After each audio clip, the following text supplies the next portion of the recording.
you definitely have magic on your side because you're a product of a rule that won't change. You will always get whatever you are. We will always get whatever we are. The only thing we have to change with time is the little societal idiosyncrasies. Just certain words might change, certain slang might change. There might be a certain set of mannerisms, what's considered good, what's considered bad, what's considered positive, what's considered toxic. These things can change on a societal level with time, but the one thing that won't change with time is your vibration, your vibe, your spirit. The reason why these various belief systems and schools of thought don't have to go to war with each other is because they're all saying the same thing. They're all saying the same thing. If you take it for deeper than the surface value, then you can always hone it and define it to be something that's beneficial and useful.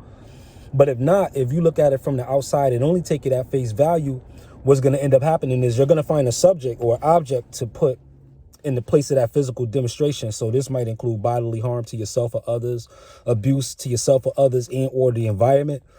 This is what happens when you do it from the outside. You take any kind of principle across any belief system, doesn't matter what it is, and you would internalize it and synthesize it to mean something that's beneficial with the only two rules, that it doesn't hurt you or others, then you'll be just fine. There won't be any such thing as forbidden fruit, forbidden knowledge.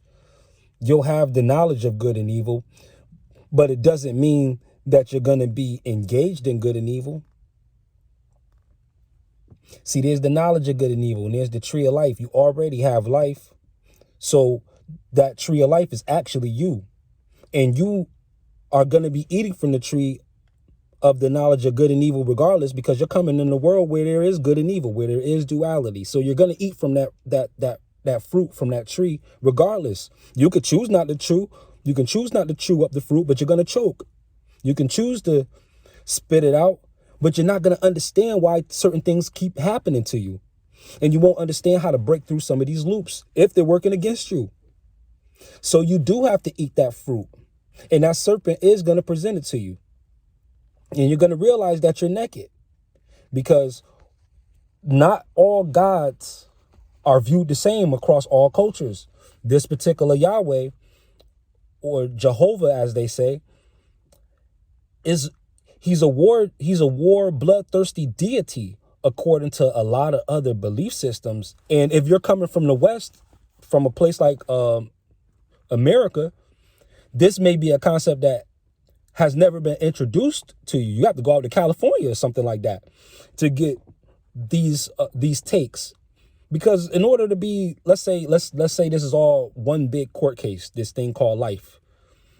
It makes sense that you have to listen to both sides of the story. But I'll speak personally for myself. I came up in a Christian environment and culture that didn't really weigh both sides of the argument. Maybe when it came to relations between people, but not when it came to ideologies. It was just, you pick this God and all else is false. There is nothing else. There is nothing else but this word.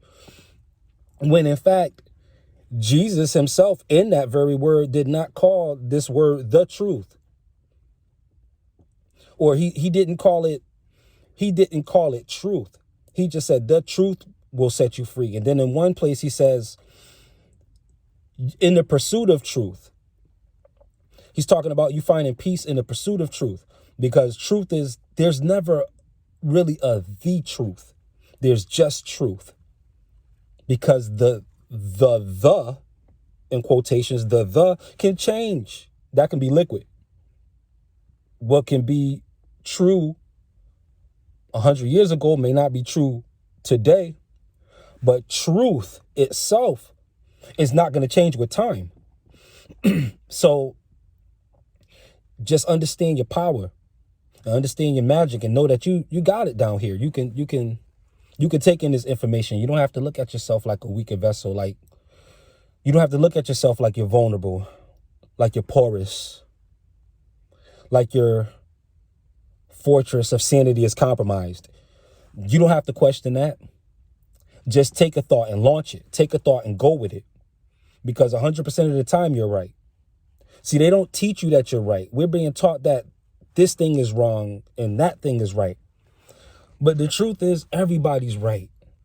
The lie is that there is a lie. There's truth everywhere. Even in deception, there is truth, because a person is trying to get a particular aim. It is true that they're trying to deceive you. See how there's not the truth in there, but there's just truth itself. Think about what I'm saying. There's a difference between the truth and truth.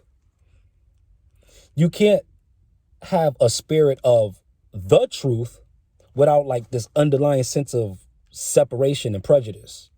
You know, to say we know the truth is to say that we're drawing a line in the sand and everything on the other side of that truth is a lie. But if we say we have truth, now we open ourselves up to hearing both sides of it and being able to reconcile. Just like Isaiah was told, come, let us reason together.